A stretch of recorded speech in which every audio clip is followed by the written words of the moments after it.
bem? Sou o professor Diogo Lopes aqui, mais uma aula de legislação extravagante. Hoje a gente vai falar sobre atualizações no Estatuto do Desarmamento. A professora Norma gravou, aulas aí de Estatuto do Desarmamento. Eu vou falar aqui de alguns pontos que houve atualização. E a primeira atualização, a gente começa aqui pela última, refere-se aqui à ADI, Ação Direta de Inconstitucionalidade, proposta perante o STF, lógico, a ADI é perante o STF aqui, as ADI 5538 e 5948.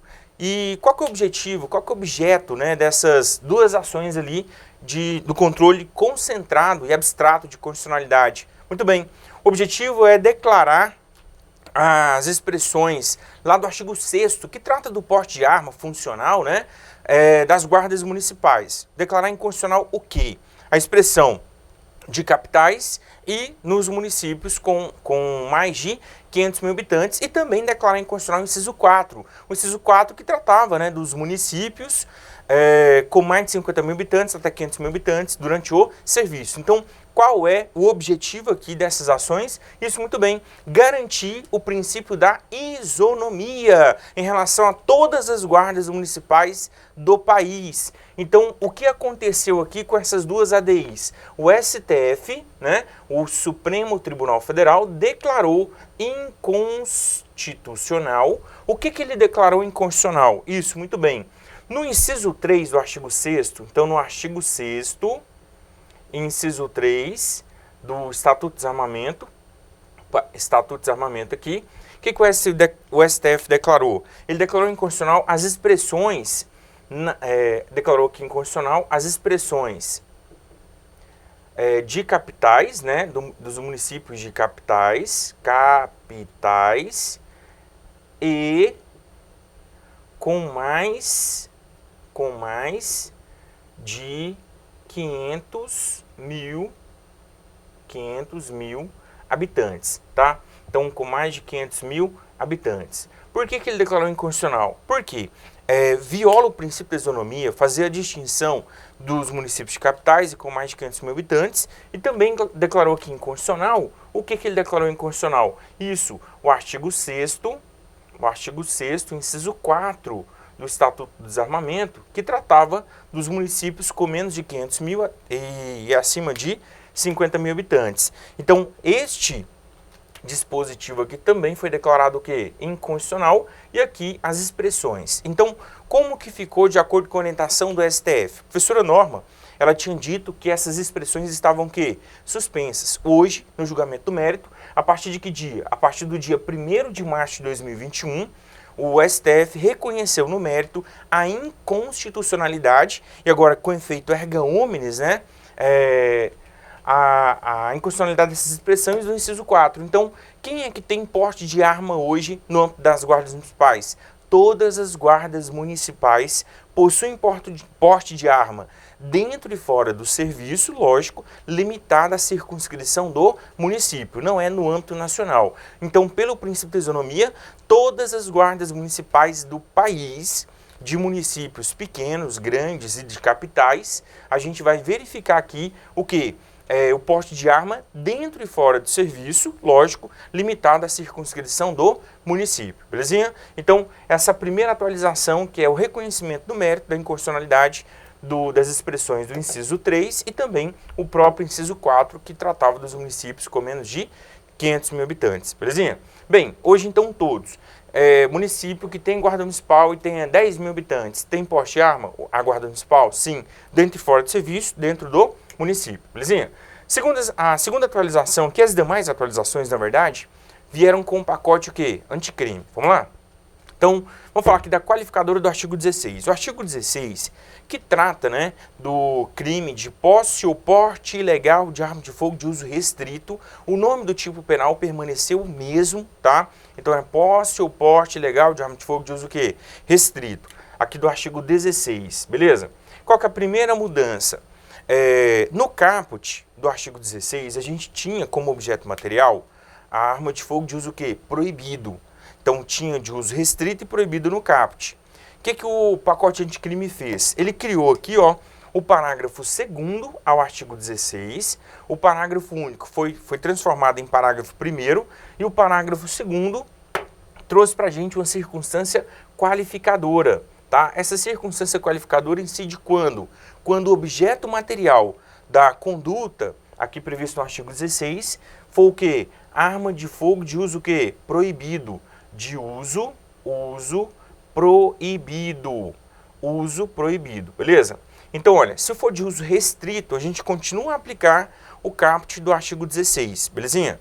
E se for de uso proibido, aí eu aplico a qualificadora do parágrafo 2º do artigo quê? 16, beleza? E aí tem um detalhe, e aí vem um plus. O artigo 16 hoje não é todo considerado o quê? Crime hediondo, tá?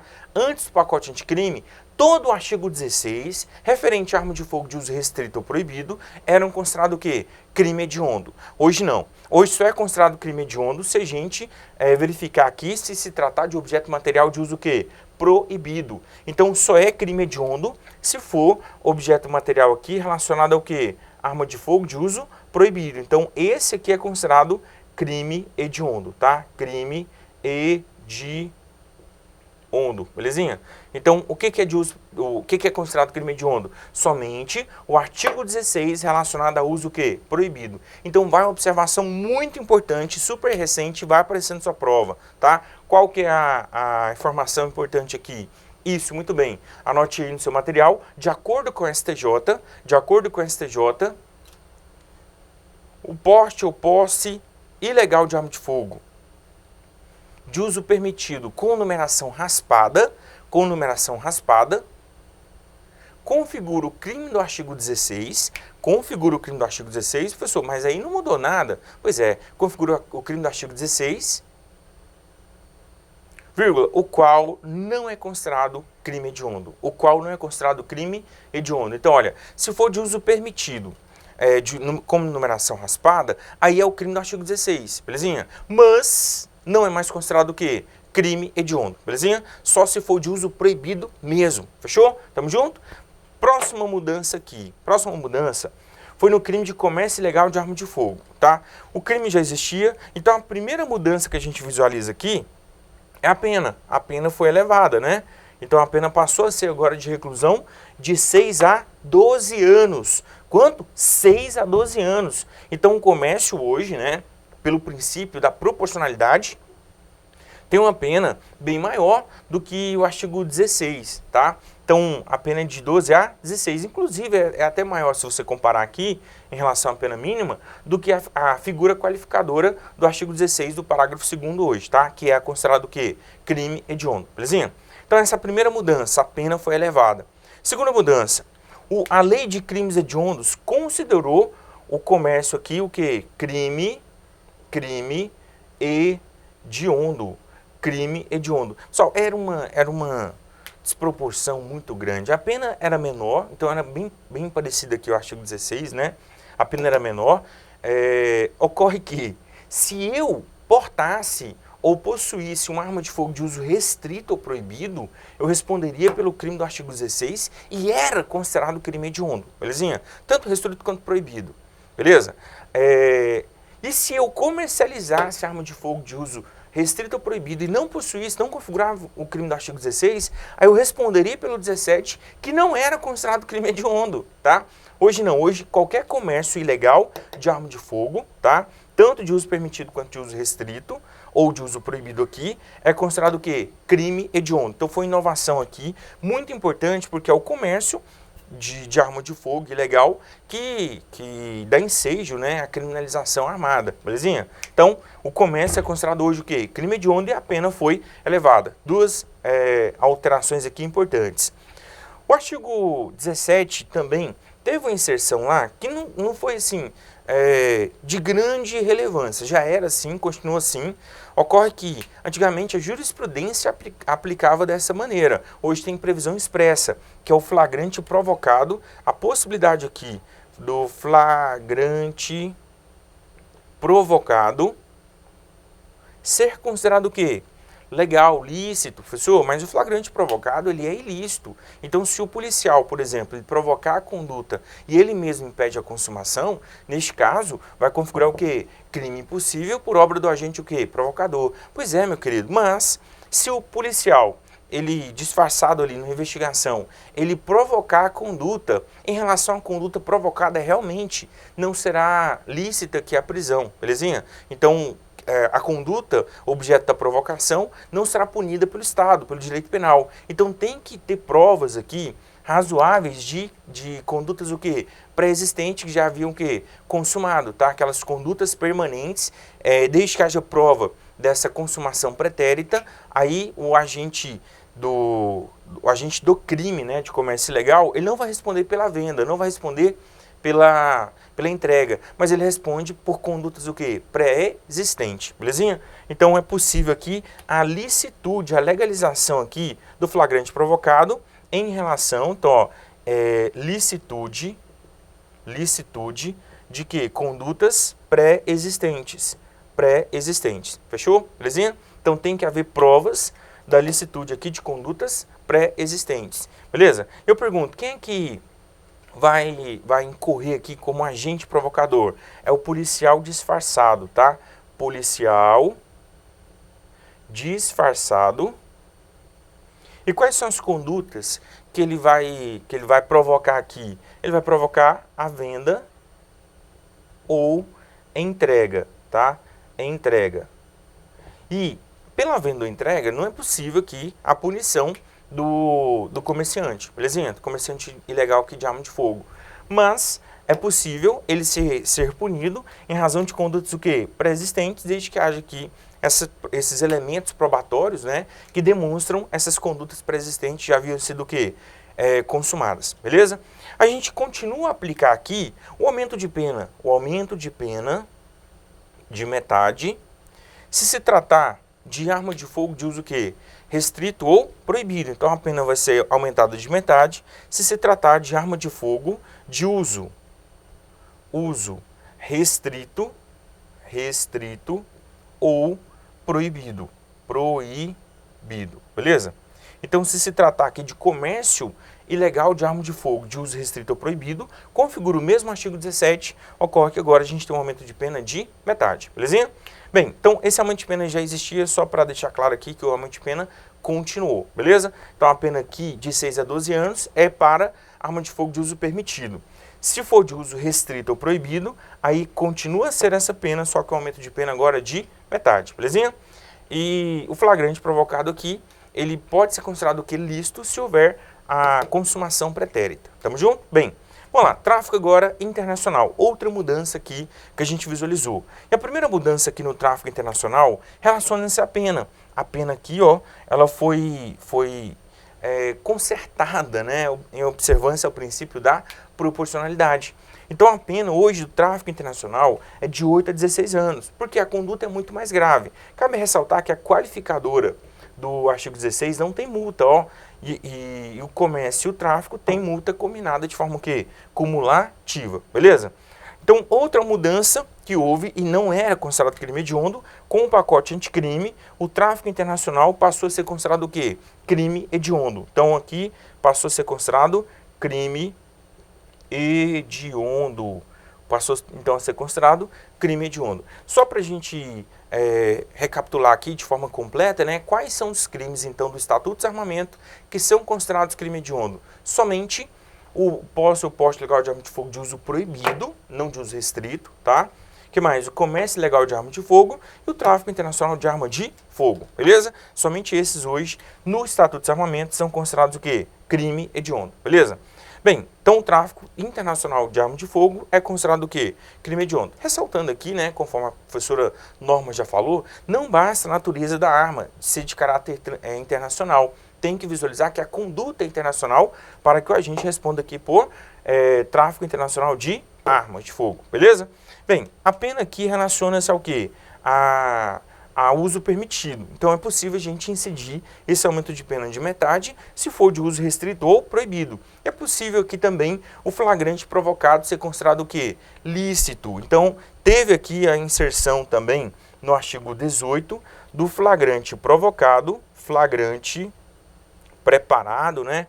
Flagrante provocado ser considerado o quê? Lícito. Quando que o flagrante provocado será considerado lícito aqui? licitude dele se demonstrar por elementos probatórios a indução aqui razoável de crime o quê? Pré-existente. Então, da consumação pré-existente de condutas que já haviam sido o quê? Se consumada, tá? Em relação a qual conduta? Aí o policial disfarçado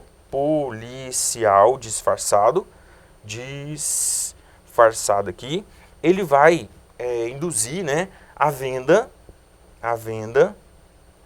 ou entrega de arma de fogo em operações internacionais, tá? E aí, pela venda ou entrega, não é possível que o agente responda criminalmente. É possível que ele responda se houver elementos probatórios da consumação pré-existente do tráfico internacional de armas aqui. Belezinha? Fechou? E aí, só para deixar claro aqui, né, a gente vai ter o aumento de pena de metade, se tratar de tráfico internacional de arma de fogo de uso o quê? De uso restrito ou proibido. Restrito ou proibido, tá? Restrito ou proibido. Fechou? Belezinha? Bem, pessoal, então essas foram as mudanças aqui nos crimes em espécie, tá? Agora a gente vai falar aqui de uma mudança no aumento de pena, tá? Qual que é a mudança aqui que ensejou no aumento de pena? A gente vai aumentar a pena aqui de metade. Professor, esse mesmo aumento? Não, aquele aumento ali é para o crime de comércio e para o crime de tráfico internacional, tá? Agora esse aumento aqui vai para quais crimes? Para o crime de porte ilegal de arma de fogo de uso permitido, para o crime de disparo de arma de fogo, para o crime do artigo 16, que é o posse ou porte ilegal de arma de fogo de uso restrito, e a sua qualificadora de uso proibido, tá? O comércio e também o tráfico internacional. Então, o aumento de pena que incide sobre todos esses crimes. Olha, o aumento de pena não vai incidir sobre o artigo 12, que é a posse irregular de arma de fogo de uso permitido, e nem na omissão de cautela do artigo o quê? 13, tá? Quais são, então, as hipóteses aqui de aumento de pena? A gente vai aumentar a pena nos termos do artigo 20 de metade, se tratar de integrantes, né?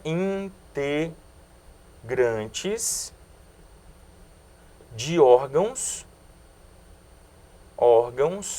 ou empresas previstas nos artigos 6º, 7º e 8º do Estatuto do Desarmamento, tá? Exemplo, se for um policial que disparar arma de fogo, vai ter um aumento de pena de metade. Se for um integrante das Forças Armadas que tiver o porte ilegal de arma de fogo, de uso permitido, a gente vai também aumentar a pena do artigo 14, tá? De metade, beleza?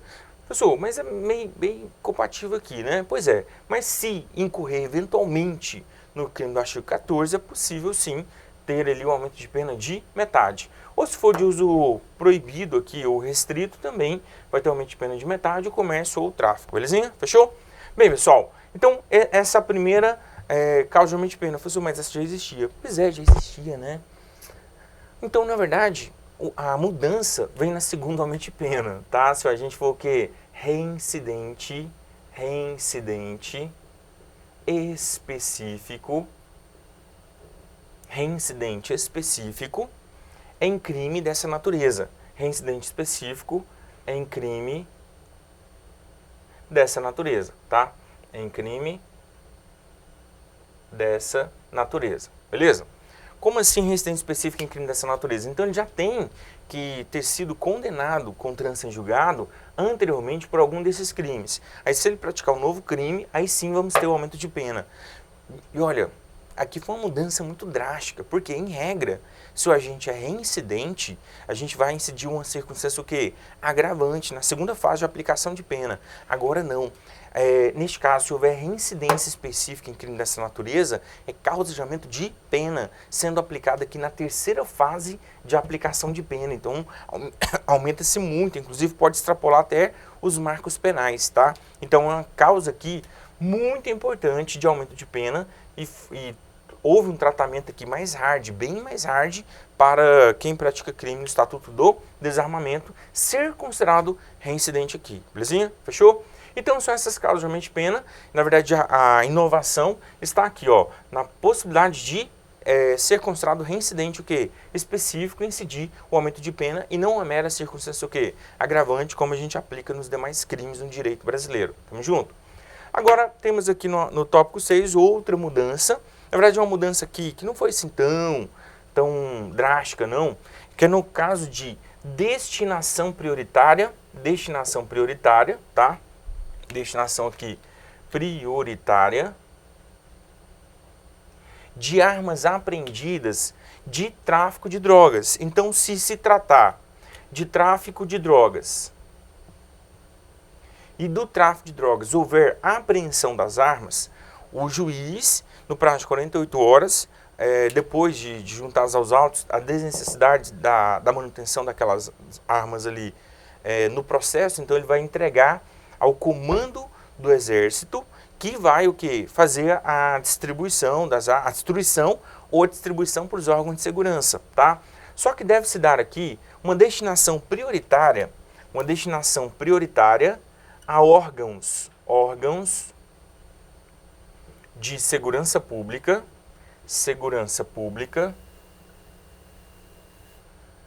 a órgãos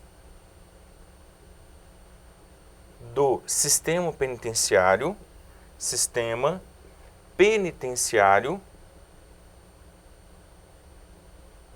a órgãos de segurança pública do sistema penitenciário.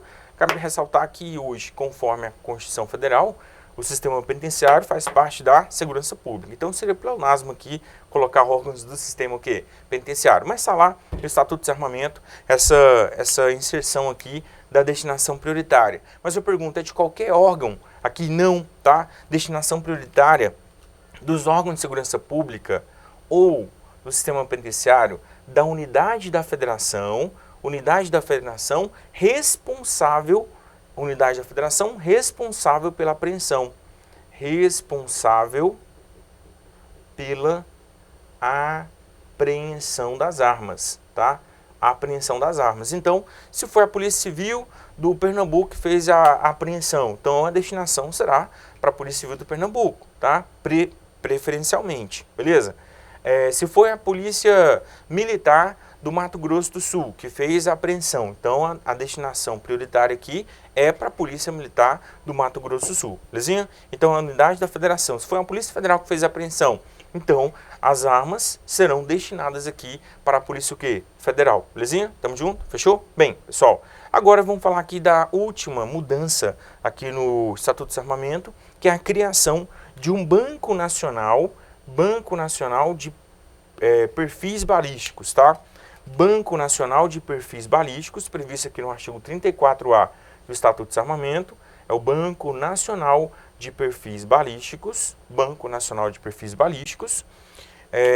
será criado para quê? Qual que é o objetivo desse Banco Nacional de Perfis Balísticos? Nós temos aqui basicamente dois objetivos. Primeiro, cadastrar arma de fogo, tá?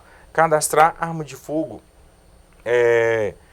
objeto aqui de apreensão, né, nos processos criminais. Então, essa é a primeira função. Segundo, armazenar características de classes e individualizadora de projéteis e estojos relacionados ao quê?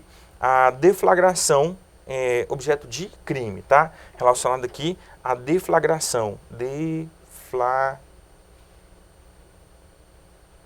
Deflagração, tá?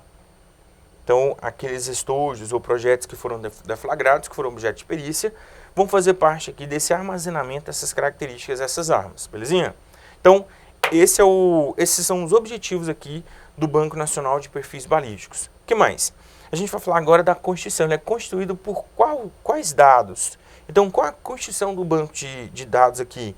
Registros relacionados aqui a armas, projéteis, estojos relacionados aqui a crimes, tá? A crimes aqui, então, houve uma investigação para quê? Para auxiliar na investigação de novos crimes realizados pelas polícias, belezinha? Fechou? Bem, pessoal, qual é a gerência? Quem gerencia esse Banco Nacional de Perfis Balísticos? Gerência do Banco Nacional de Perfis Balísticos. Isso, muito bem. Será gerenciado pela Unidade Oficial de Perícia Criminal. Unidade Oficial de Perícia Criminal. E esse banco de dados, ele tem caráter o quê? Sigiloso, pelo amor de Deus aqui, que tem caráter sigiloso. E a utilização tem que ser conforme a lei ou conforme decisão judicial, sob pena de responsabilização administrativa, penal e civil. Sob pena de responsabilização administrativa, penal e civil, beleza? E tem aqui uma vedação, que é a vedação à comercialização do quê? Da base de dados. Então é vedada aqui a comercialização da base de dados do Banco Nacional de Perfis Balísticos. E por fim aqui, a formação, gestão e acesso será mediante regulamento de quem? Regulamento do Poder Executivo Federal, tá? Federal. Regulamento do Poder Executivo Federal. Aqui na prova pode ser que ele altere aqui, ó. Regulamento do Poder Executivo Federal e Estadual. Não, é somente o quê? Federal, beleza? Então vai ter um regulamento aqui para ensejar o quê? A formação, gestão e acesso ao banco de dados, conforme o regulamento aí instituído pelo Poder Executivo o quê? Federal, beleza? Pessoal, então era isso que a gente ia falar aqui sobre atualização. Desejo de vocês uma excelente prova. Realmente, eu quero que na segunda-feira, depois da sua prova, você fale assim, nossa, foi sensacional este curso. Tamo junto, até mais e tchau!